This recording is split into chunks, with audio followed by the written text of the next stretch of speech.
is the word, that insisted that the regime crush the people in the square, clear that square by such and such a time.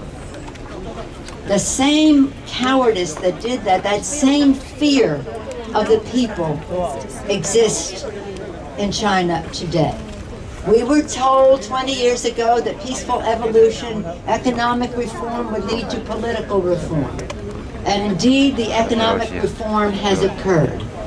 And I was so pleased that Secretary Clinton said in a statement that China has made enormous progress economically. I saw that last week in China.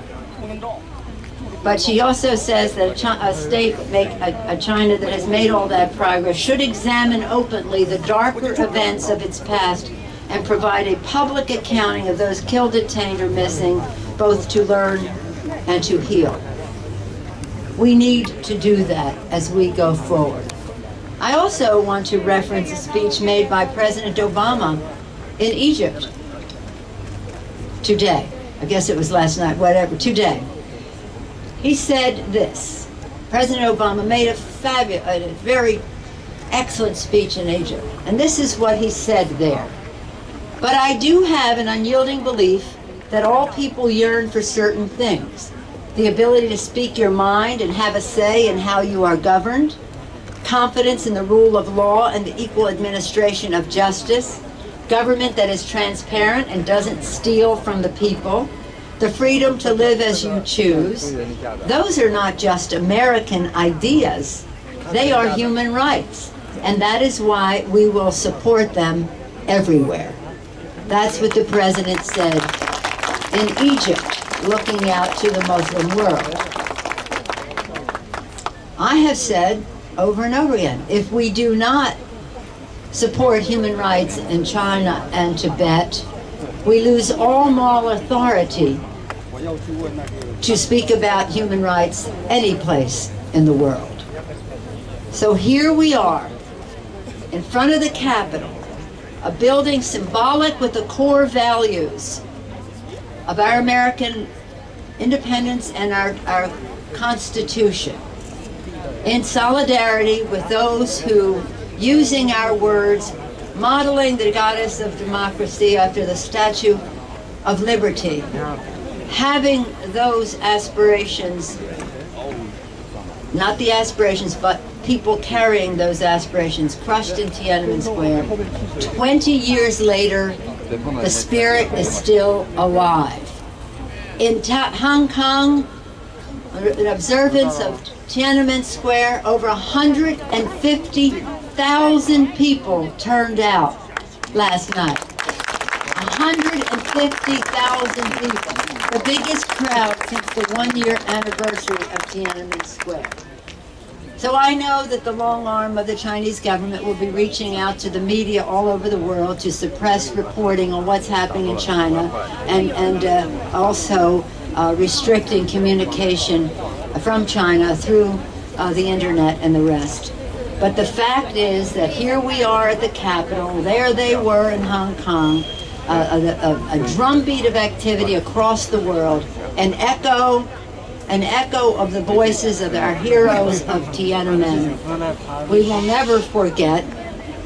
We want a record of what happened, and we will continue to work for more openness, for improvement in human rights in China and Tibet.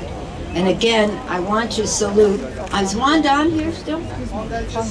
He just left. No, I miss Juan Don. Juan Don came out of China several years later because he was in prison. But Juan Don, Chai Li, where Kashi? Is he here? He's in Macau. I see. Well, I saw Hong Dong-fang in Hong Kong when I was there. So, we've all been working on this for a very, very long time. There's some new prisoners who just came out of China to account for the treatment they received. This list on my poster is a list of heroes, and you are too. Thank you for your courage to turn out here today, to stand in front of the Capitol, to hold us accountable to our own values, and to continue to work together to remember the Tiananmen Square massacre, to get a public accounting of it. And Mitch has this one thing in closing, what was shocking to me. On the way there, perhaps you've seen the Frontline documentary on Tiananmen Square. And they have the picture of the man before the tank. This picture.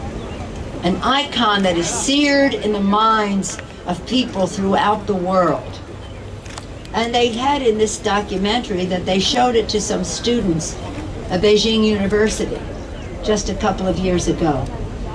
And those students had no idea what this was a photo of. They said, what is that? Is it art? Did you put that together?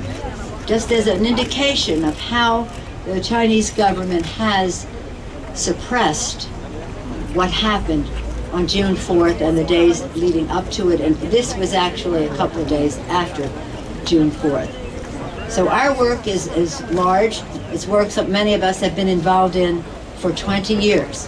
In 1991, I stood on the square and unfurled the banner, remembering those who gave sacrifice so much in Tiananmen Square. I wear white today to signal to the families a sympathy for what they have lost.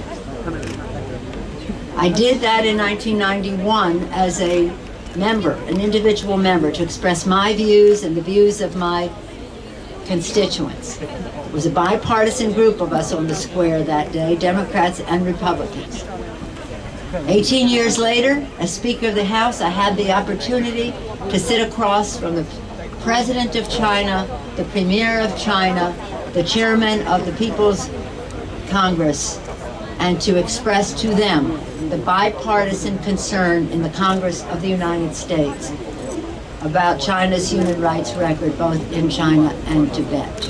Whatever our roles and whatever stage of our involvement, we have to use everything at our disposal so that they know that we have not forgotten and that we will not rest until there is freedom of speech and expression and assembly and openness in China and in Tibet. So thank you all very much for coming out today. Thank you for what you have done. Thank you for what you are going to do. Thank you for giving me the privilege of being associated with this very important, historic movement for freedom in the world. Thank you all very much.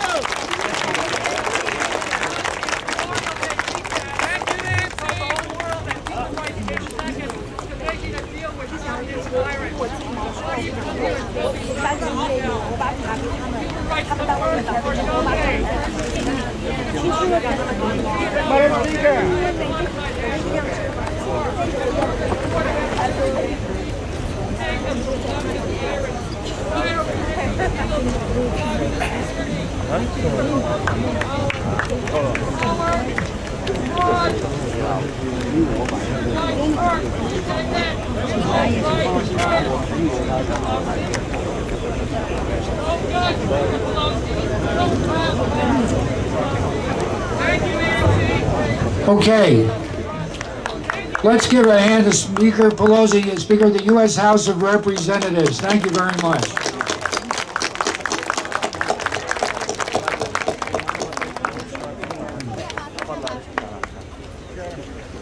I am really pleased